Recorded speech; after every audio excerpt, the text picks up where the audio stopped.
মাত্র কয়েকটি ছোট ছোট অভ্যাস, তার পরিবর্তে বাড়িঘর থাকবে ঝকঝকে পরিষ্কার পরিচ্ছন্ন।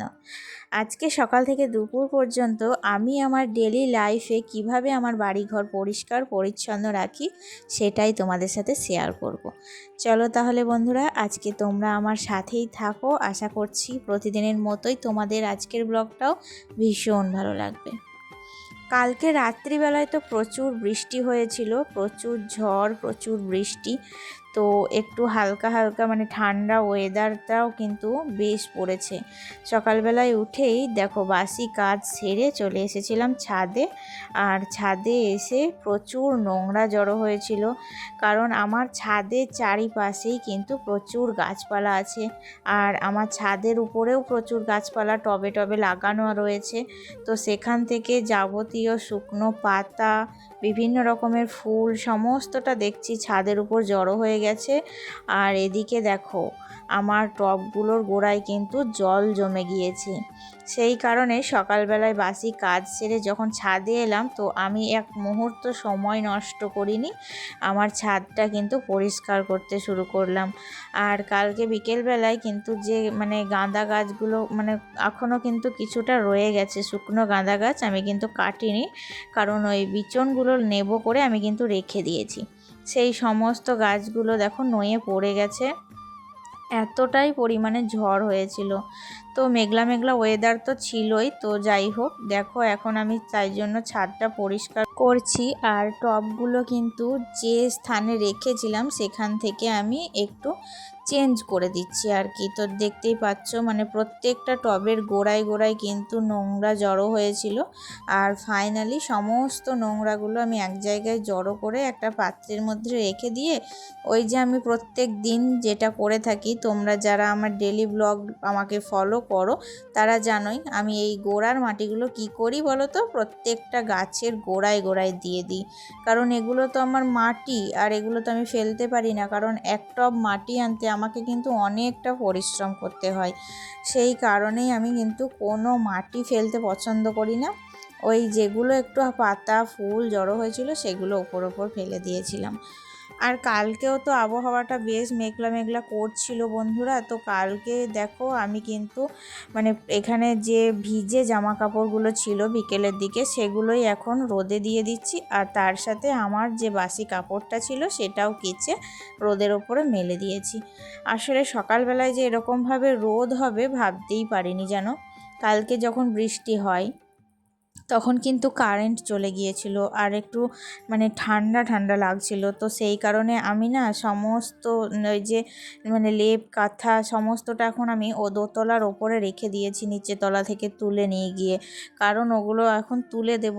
ভাবছিলাম যে মার্চ মাসটা ব্যবহার করব, তারপরে দেখলাম যে না, মার্চ মাসেও ভীষণ মাঝখানে গরম লাগছিল কয়েকটা দিন, তো সেই কারণে তুলে দিয়েছি।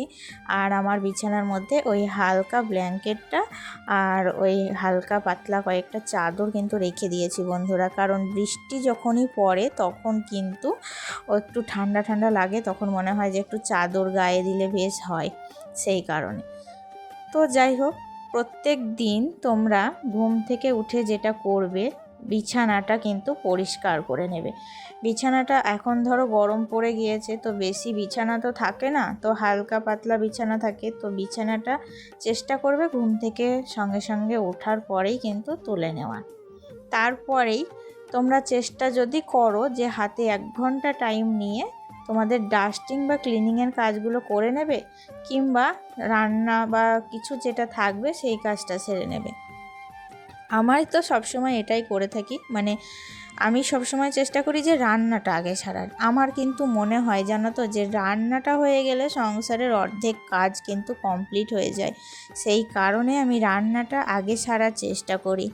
আর আজকে রান্নাটা করেছিলাম আমি, দেখো একটু কুমড়ো, তারপরে বিট, এদিকে একটু সজনের ডাঁটা বেগুন দিয়ে আমি ভাবলাম যে আজকে একটু পাঁচ তরকারি করব, কারণ ভীষণ ভালো লাগে পাঁচ তরকারি খেতে। প্রত্যেক দিন তো আর ভেন্ডির ঝোল খেতে ভালো লাগে না, তাই না বন্ধুরা? তো যাই হোক, আমি কিন্তু তাই জন্য পাঁচ তরকারি করছি। আর কালকে রাত্রে তোমাদের কাদের কোথায় কোথায় কেমন বৃষ্টি হয়েছে আমাকে কিন্তু কমেন্ট করে জানিও। আমাদের এখানে বৃষ্টি আর ঝড় দুটোই কিন্তু সেম পরিমাণে হয়েছিল। কোথাও কোথাও আবার বৃষ্টিটাও প্রচুর পরিমাণে হয়েছে, আবার কোথাও ঝড় প্রচুর পরিমাণে হয়েছে, আবার কোথাও শিলাবৃষ্টিও হয়েছে, দেখছিলাম আমি খবরে।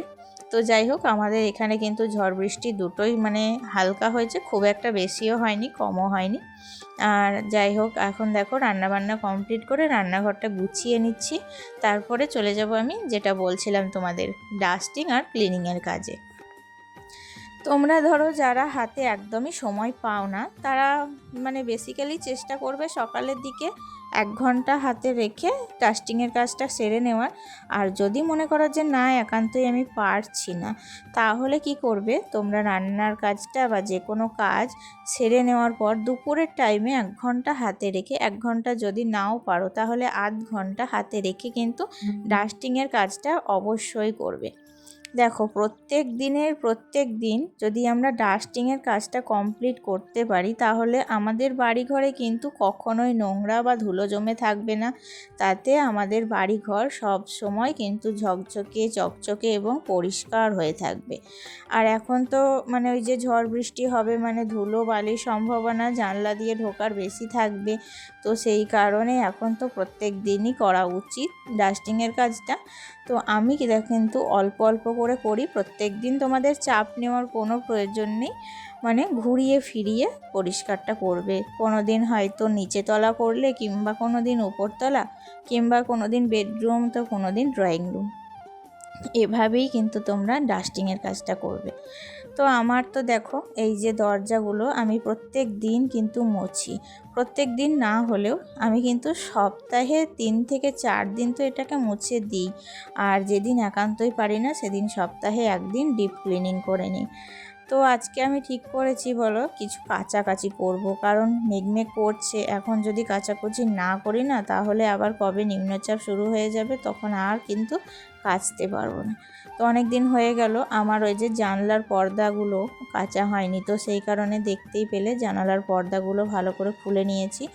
আর এই যে বারান্দাটাও কিন্তু খুলে নিয়েছি। তারপর এই যে স্টিকগুলো, তারপরে রেলিংগুলো, এগুলোই দেখবে প্রচুর পরিমাণে ধুলো জমে থাকে। তো এগুলো যদি পরিষ্কার করা না হয়, তো অল্প কয়েকটা দিনেই কিন্তু নষ্ট হয়ে যেতে পারে, তো ভেঙে পড়ে যেতে পারে। সেই কারণে প্রত্যেকটা জিনিসেরই কিন্তু যত্নের প্রয়োজন।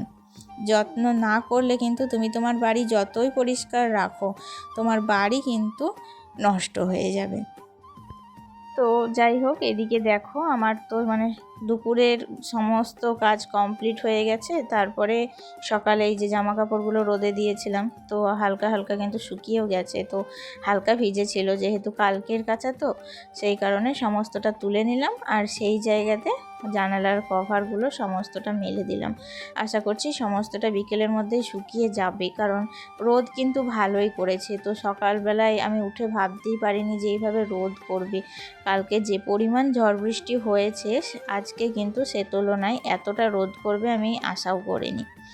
আরও কি বলতো, এই যে বিছানার বেড কভারগুলো ওপরতলার, এগুলোও কিন্তু আমি কাচবো ঠিক করেছি। কারণ সামনেই না ননদ আর ননদের হাজব্যান্ড আসবে, তো তারা তো ওপরে এসে রাত্রে থাকবে। আর অনেক ধুলো জমেছে, কারণ বেশ কয়েকটা দিন হয়ে গেল এগুলো আমার চেঞ্জ করাই হয় না, কারণ বাড়িতে তো ছিলামই না। তো সেই কারণে এই সমস্ত দিকগুলো দেখা হয়নি।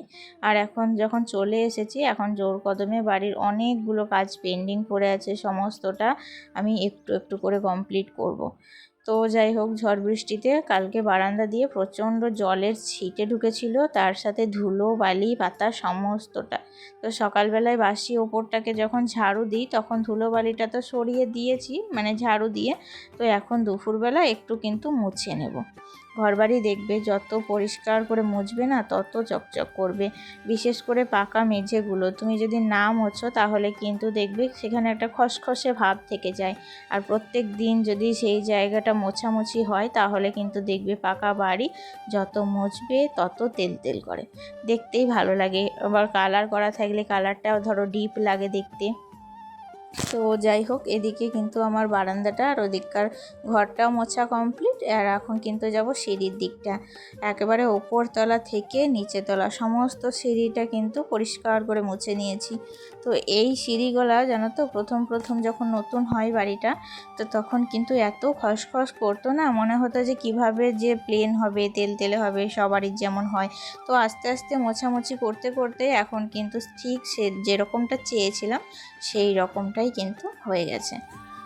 আর এদিকে দেখো, আমার কবে থেকে সেই চালের বস্তা নিয়ে এসেছে, কিন্তু সময়ের অভাবে না একটুও ঢালা হচ্ছিল না চালের বস্তাটা। তো আজকে ঠিক করেছি যে আজকে আমি চালের বস্তাটা ঢালবো। তো আমার ওটাই হয় জানো তো, যখন চালটা নিয়ে আসে তো ঢালবো এই করতে করতে 3 থেকে 4 দিন বস্তার মধ্যে থাকে, তারপরেই কিন্তু ঢালাটা হয়। আর বারবার করে ড্রামটাকে সরাচ্ছিলাম, কারণ ভয় লাগছিল যদি মেঝের মধ্যে চালটা ছিটকে পড়ে যায় গোটা ঘর ময় হয়ে যাবে। আর এইমাত্র মোছা ঘর, আবার কিন্তু ডবল করে কাজটা বেড়ে যাবে।